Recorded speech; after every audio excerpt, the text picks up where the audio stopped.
మునుగోడు మండలంలో దొంగలు పడ్డారట. ఒక్కింత పడలేదట, మొత్తం 3 జాగాల్లో పడి మంచిగానే బంగారం పైసలు ఎత్తుకపోయిరట. తెలంగాణలో ఏ దొంగతనాలు జరగకుండా కావలి కాస్తున్నామని పోలీసులు చెప్తుంటే కూడా రాష్ట్రంలో చోరీలు అవుతున్నాయంటే ఈడొక్క దగ్గరనే కాదు, ఏడ చూసినా అవుతున్నాయట. మునుగోడు మండలంలో ఉన్న జిట్టగోని లింగస్వామి బేకరీలకెళ్ళి ఏం తక్కువ 12 తులాల బంగారం 60,000 రూపాయలు దొంగలు ఎత్తుకపోయిరట.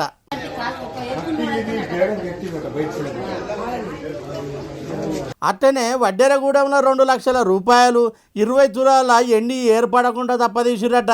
ఆడనే ఇంకోళ్ళు ఇంటికాడ బయట పెట్టిన బండిని కూడా దొంగలు ఎత్తుకపోయిరట. అయ్యా, మునుగోడుల పబ్లిక్ కళ్ళు కప్పి దొంగలు ఇట్లా దోసుకపోతుంటే పోలీసులు దినం పెట్రోలింగ్ చక్క చేయకుండా ఏం కమాయి చేస్తున్నట్టు? గుడ్డి గుర్రాల పనులు తోముతుర్రా, లేకుంటే గాడిద పెట్టిన గుడ్లు ఏరుతుర్రా? అంటే ముఖ్యమంత్రి కాంచి ఎమ్మెల్యేల దాకా లీడర్లు బయటికి వెళ్తే వాళ్ళకు బందోబస్తుకు పోవుడే సగం పొద్దు పోవట్టే, ఇంకా ఊర్లో పండి పెట్రోలింగ్ ఏం చేస్తారు చెప్పుర్రి.